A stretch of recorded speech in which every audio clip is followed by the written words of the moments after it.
Pernah kebayang nggak sih mengubah tugas yang kelihatannya rumit banget, kayak mendesain perangkat lunak, jadi sesuatu yang super simpel? Nah, di sini kita bakal bongkar satu trik yang bakal mengubah cara pandang kamu soal desain sistem selamanya. Oke, kita mulai dari sebuah tantangan ya. Bayangin kamu diminta bikin sistem buat milih dosen favorit di kampus. Gimana caranya biar sistemnya tuh adil dan terstruktur? Mulainya dari mana coba? Tapi ini bukan cuma soal bikin polling biasa loh. Buat ngebangun software apapun, bahkan sistem dosen favorit ini, sebelum nulis satu baris kode pun kita butuh rencana yang matang. Semacam blueprint lah. Nah, di dunia software, blueprint ini punya bahasanya sendiri. Namanya UML atau Unified Modeling Language. Ini tuh semacam bahasa standar buat ngegambar sistem. Jadi, gampangnya, modeling software itu proses bikin gambaran visual dari sebuah sistem. Tujuannya simpel banget, biar semua orang di tim, dari developer sampai manajer, nggak salah paham, ngerti alurnya, dan ngehindarin kesalahan fatal di kemudian hari. Dulu ya, bikin diagram beginian tuh capeknya minta ampun. Kamu harus mantengin software desain yang ribet berjam-jam. Narik-narik garis, ngatur-ngatur kotak. Duh, lambat dan kadang malah bikin buntu. Tapi, gimana kalau saya bilang, ada jalan pintasnya?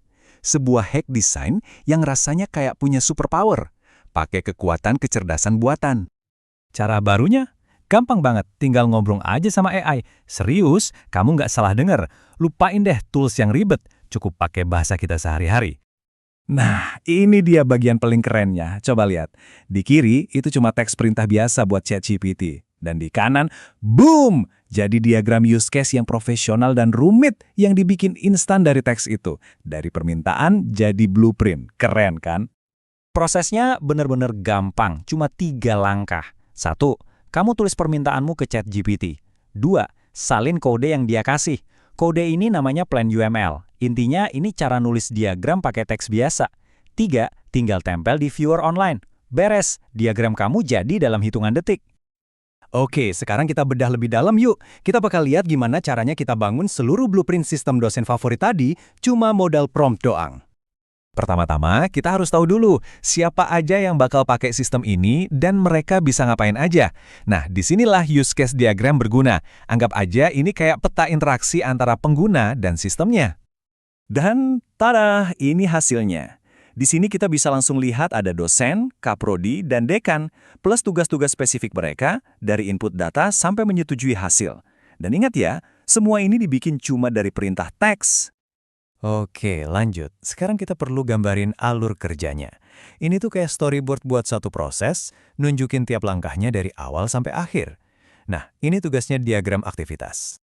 Dan lihat deh, alur kerja yang tadinya rumit, dari mulai login sampai download laporan, semuanya tergambar jelas di sini. Ini bikin nggak ada lagi kebingungan, semua orang jadi paham prosesnya, tahap demi tahap. Nah, sekarang kita masuk ke bagian paling teknis nih, jantungnya sistem. Diagram kelas. Kalau sistem itu ibarat gedung, ini tuh cetak biru struktur bangunannya. Di sini dijelasin semua komponen dasarnya dan gimana mereka saling terhubung. Dan ini dia blueprint teknisnya yang super detail. Kita bisa lihat komponen inti kayak user, dosen, sama data kinerja, lengkap sama data dan fungsinya. Gila kan? Diagram serumit ini bisa dibikin otomatis. Ini benar-benar game changer. Jadi intinya apa sih dari semua ini bukan cuma trik keren. Ini tuh kayak superpower baru buat kamu. Kenapa kamu harus coba ini? Pertama, nggak perlu install software ribet. Kedua, kamu bisa ubah ide jadi diagram profesional dalam hitungan detik. Dan kata sumbernya nih, ini cocok banget buat kaum belajar kilat sambil rebahan. Efisien tapi hasilnya mantap. Intinya bisa kita simpulin dalam satu kalimat aja. Super cepat, tinggal ketik, langsung jadi diagram. Sesimpel itu. Sekarang kamu punya kemampuan buat bikin blueprint dari ide software apapun yang kamu bayangin secepat kilat. Jadi pertanyaannya sekarang, ide apa yang bakal kamu